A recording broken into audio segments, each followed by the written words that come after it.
नमस्कार दोस्तों, बहुत बहुत स्वागत है एसबी एजुकेशन फर्स्ट के यूट्यूब चैनल में। दोस्तों, आज का अपना टॉपिक रहेगा बागोर सभ्यता। तो बागोर सभ्यता से संबंधित पहले अपन थ्योरी पढ़ेंगे और फिर लास्ट में क्वेश्चन सॉल्व करेंगे। तो चलिए स्टार्ट करते हैं बिना देरी के। सबसे पहले बात कर लेते हैं बागोर सभ्यता किस नदी के किनारे विकसित हुई। तो नदी की बात करें तो कोठारी नदी के किनारे विकसित हुई। किस नदी के किनारे विकसित हुई बागोर सभ्यता? तो कोठारी नदी के किनारे विकसित हुई। बात कर लेते हैं स्थान के बारे में। तो स्थान है भीलवाड़ा जिले से 25 किलोमीटर दूर महासतियों का टीला नामक स्थान पर स्थित है। कहाँ स्थित है? महासतियों का टीला नामक स्थान पर स्थित है। डिस्ट्रिक्ट की बात करें तो भीलवाड़ा जिले में। डिस्ट्रिक्ट की बात करें तो भीलवाड़ा जिले में। आगे बात कर लेते हैं इसके खोजकर्ता व उत्खननकर्ता कौन थे। तो इसके खोजकर्ता व उत्खननकर्ता थे डॉक्टर वी.एन. मिसर। कौन थे? Doctor VN. मिसर। कब की गई थी खोज? तो 1967 से 1970 ईस्वी के मध्य। कब की गई? 1967 से 1970 ईस्वी के मध्य डॉक्टर वी.एन. मिसर के द्वारा इसका क्या किया गया? खोज और उत्खनन किया गया। तो जाने इसका पूरा नाम क्या है? तो डॉक्टर वीरेंद्र नाथ मिसर। क्या है पूरा नाम? डॉक्टर वीरेंद्र नाथ मिसर। आगे बात करते हैं बागोर सभ्यता का समय। तो बागोर सभ्यता का समय है 4000 ईसा पूर्व से 5000 ईसा पूर्व। समय क्या है? 4000 ईसा पूर्व से लेकर 5000 ईसा पूर्व। बात करें बागोर सभ्यता का टाइम निर्धारण किस पद्धति से किया गया? तो कार्बन 14 पद्धति के आधार पर। किस पद्धति के आधार पर? कार्बन 14 पद्धति के आधार पर टाइम निर्धारण किया गया बागोर सभ्यता का। कितना? 4000 ईसा पूर्व से 5000 ईसा पूर्व। चलिए आगे चलते हैं। बात करें बागोर सभ्यता कैसी सभ्यता है? तो एक उत्तर पाषाणकालीन सभ्यता है। कैसी सभ्यता है? एक उत्तर पाषाणकालीन सभ्यता है। आगे बात करते हैं बागोर सभ्यता के कितने स्तरों में खुदाई की गई। तो 3 स्तरों की खुदाई की गई। तो जान लेते हैं प्रथम स्तर में क्या क्या अवशेष प्राप्त हुए।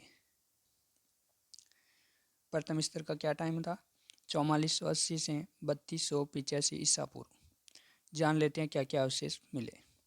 तो इस स्तर के उत्खनन से लघु पाषाण स्तर और मृत पशुओं के अवशेष और मानव की भोजन संग्रहण अवस्था एवं शिकार से जीवन निर्वाह करने का अनुमान लगाया जा सकता है।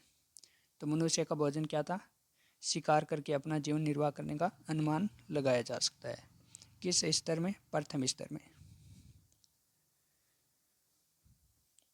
आगे बात करें तो एक मर्त शरीर मिला है जिसका ढांचा निवास के पश्चिम से पूर्व दिशा में दफनाया गया था। क्या मिला है? एक मर्त शरीर का ढांचा मिला है जो कि अपने निवास पर पश्चिम से पूर्व दिशा में दफनाया गया था। किस स्तर में मिला? ये प्रथम स्तर में मिला।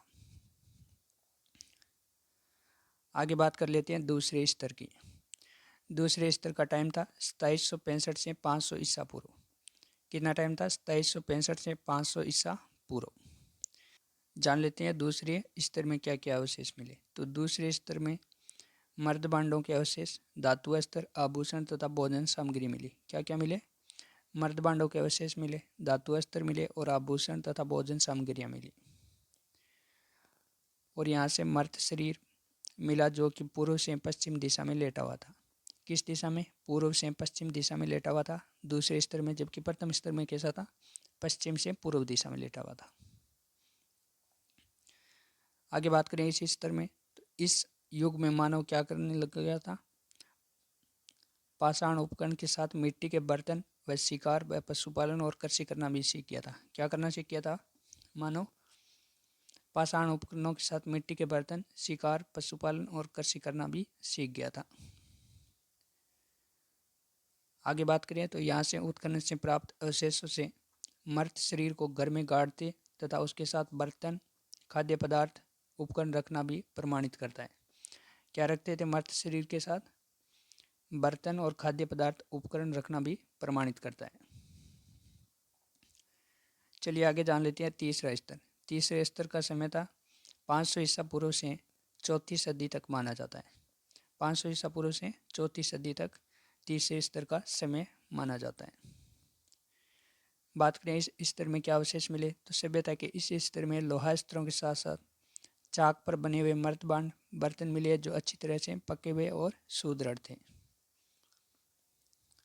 आगे बात करें तो यहाँ से लघु पाषाण उपकरण भी मिले। किस स्तर से लघु पाषाण उपकरण मिले? तो तीसरे स्तर से मिले। आगे बात करें आवास बनाने के लिए पत्थरों के साथ किसका प्रयोग करते थे? ईंटों का भी प्रयोग करते थे।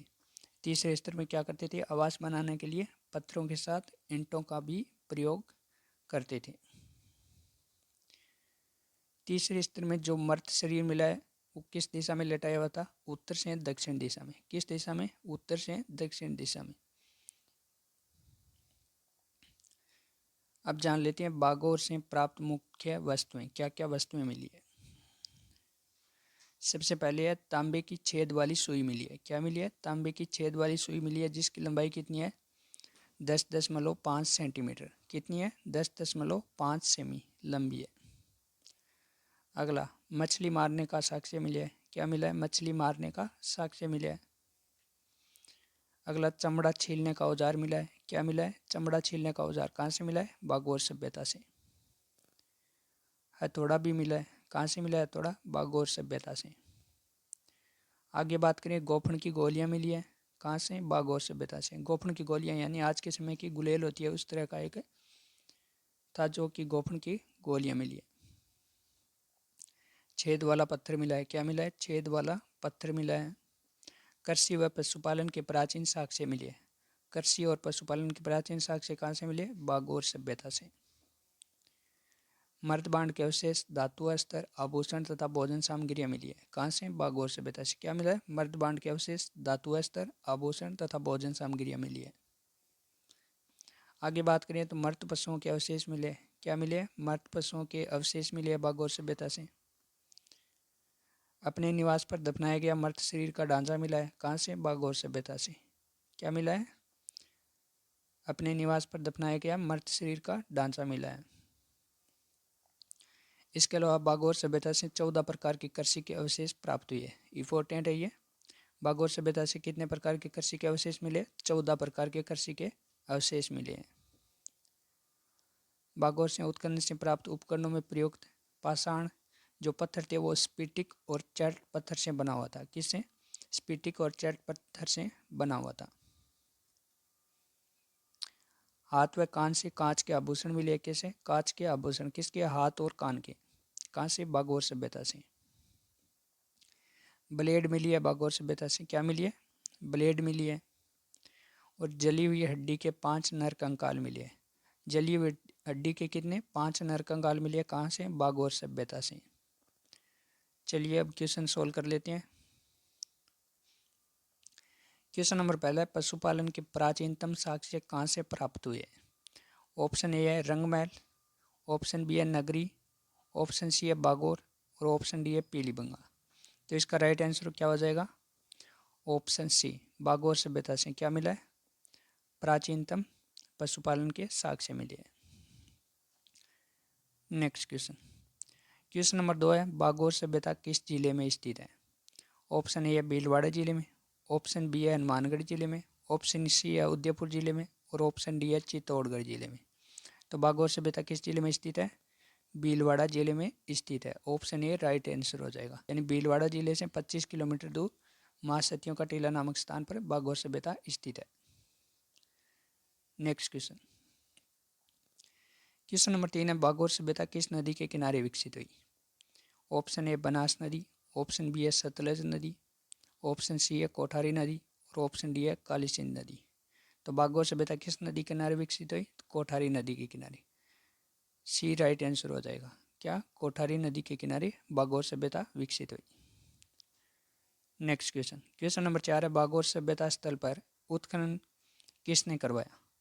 ऑप्शन ए है RC अग्रवाल, ऑप्शन डी है doctor Virendra Nath Mishra, option C है दयाराम साहनी और ऑप्शन डी है DRकर Bhandarkar.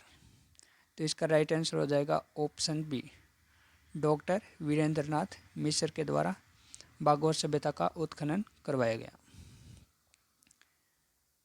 Next question. Question number 5 है बागोर सभ्यता के उत्खनन स्थल का क्या नाम है? ऑप्शन ए है रानियों का टीला, ऑप्शन बी है मथुरा का टीला, ऑप्शन सी है महासतियों का टीला और ऑप्शन डी है इनमें से कोई नहीं। तो इसका राइट आंसर हो जाएगा ऑप्शन सी, महासतियों का टीला। Next question, question number 6, Bagor सभ्यता से कितने प्रकार की कृषि के अवशेष प्राप्त हुए? ऑप्शन ए है 11 प्रकार की, ऑप्शन बी है 12 प्रकार की, ऑप्शन सी है 13 प्रकार की और ऑप्शन डी है 14 प्रकार की। तो इसका राइट आंसर हो जाएगा ऑप्शन डी, 14 प्रकार की कृषि के साक्ष्य कहाँ से मिले? बागोर सभ्यता से।